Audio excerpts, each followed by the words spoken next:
This is wrestling's greatest moments. Hey now, wrestling fans, it's time for another episode of Wrestling's Greatest Moments. On July 7th, 1996, the wrestling world turned upside down when Hulk Hogan turned heel at the Bash of the Beach pay-per-view, betraying WCW and joining the Outsiders Kevin Nash and Scott Hall in a main event billed as the Hostile Takeover. How close was the WWF to stopping the storyline from happening, and how did Eric Bischoff convince Hulk Hogan to turn heel? Sit back as Wrestling's Greatest Moments looks at Bash at the Beach 1996, the birth of the NWO Part 2. Scott Hall arrived in WCW and proclaimed, since WCW wanted a war, they'd get a war, leading to chaos and confusion among fans and wrestlers alike. Was Scott Hall still working with the WWF? For some it appeared that way, something which quickly caught the attention of the WWF.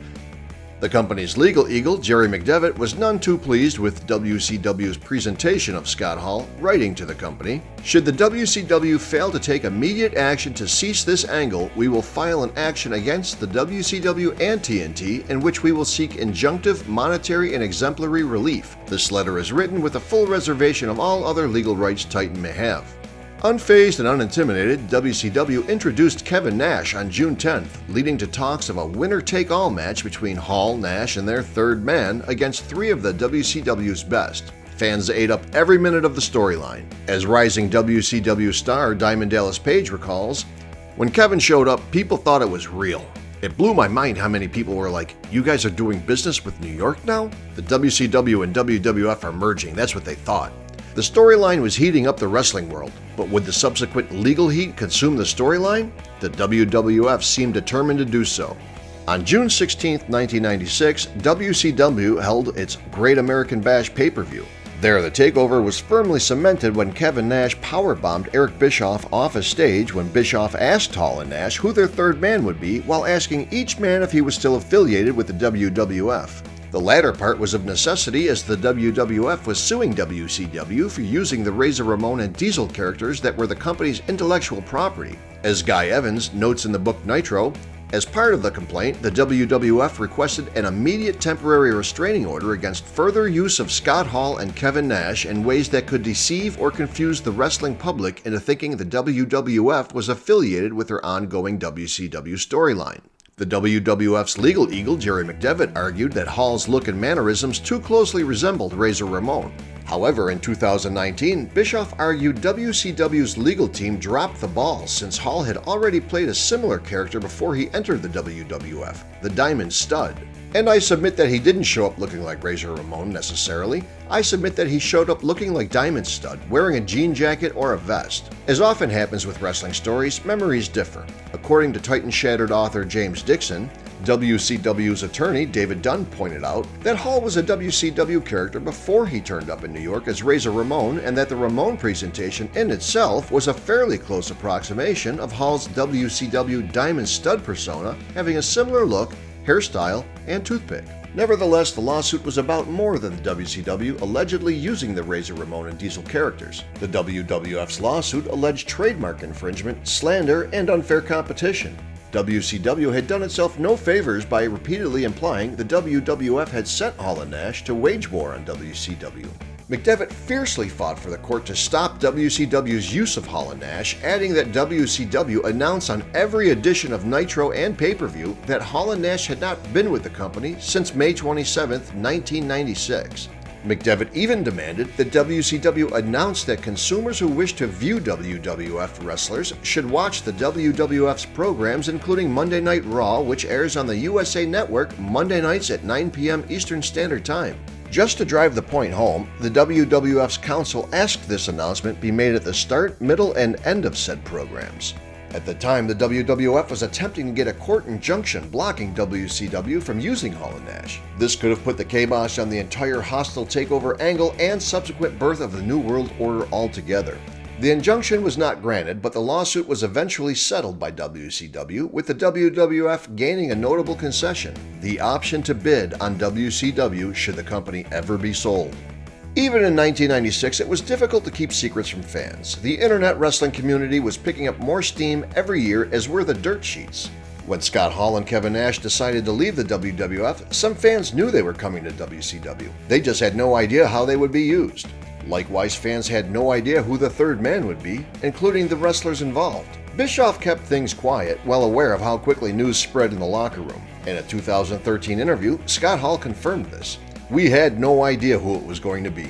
The whole third guy thing came up by accident. I remember Kev and I called Brett, and I spoke to him, Kev spoke to him, and we told him it was really fun working at WCW. It was really laid back, guaranteed money, it was easy. We were so used to being in a Shark Tank in New York. Coming to Atlanta was like being in a country club. It was really tame in the locker room in WCW compared to New York. We told Bret he should come down." Bret Hart was a key player in the WWF and had the opportunity to work in WCW in 1996, but chose to stay with the company, a decision that would be revisited a year later. Bischoff knew who he wanted for the third man, but he knew the difficulties in getting this individual to agree. The man, of course, was Hulk Hogan, whose creative control clause meant he could nix any heel turn. In 2021, Bischoff told Sports Illustrated's Justin Barrasso, "So I had approached Hulk a little under a year earlier about turning heel and changing the direction of his character. He was not interested. During the next few months, it became a little more obvious to Hulk that the red and yellow guy from the 80s wasn't working anymore. He knew it, I knew it, the fans knew it, but it took a few more months for him to realize it enough to make that change." As covered in our video, The Loathsome Legacy of Uncensored, Hulk Hogan's early run in WCW was a tremendous success. As time passed, however, the novelty wore off and some fans began booing him. There were still plenty of Hulkamaniacs, but a backlash was building. Where would it end and how would it affect WCW? Eric Bischoff was concerned and he tried to reason with the Hulkster. WCW was paying a lot of money and they wanted a strong return on their investment. A heel turn could shake things up, but with Hogan holding creative control, there was no way to force a change. While Hulk Hogan decided to take the risk, he tells a different story of how things played out in his memoir, Hollywood Hulk Hogan.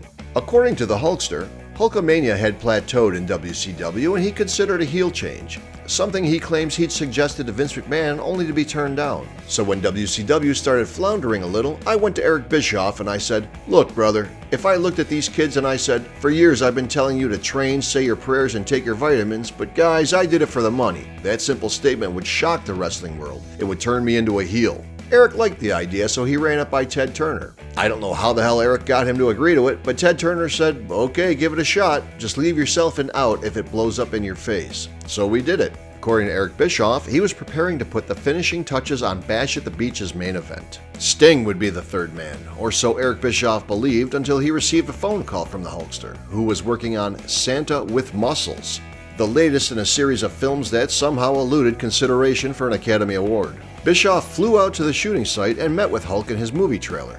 Bischoff recalls, "We kicked back and caught up on things. So brother, who's the third guy?" "Well, Hulkster," I told him, "I don't know yet. I haven't made up my mind." "Well, I know who the third guy should be." "Who would that be?" "You're looking at him." "Well, that's interesting, Hulk, but the only way that's going to work would be if you turn heel." "Brother, I'm already there." Hogan turning heel would be a big move and a dangerous one. In his book, Controversy Creates Cash, Bischoff talks about how much Hogan valued his babyface persona.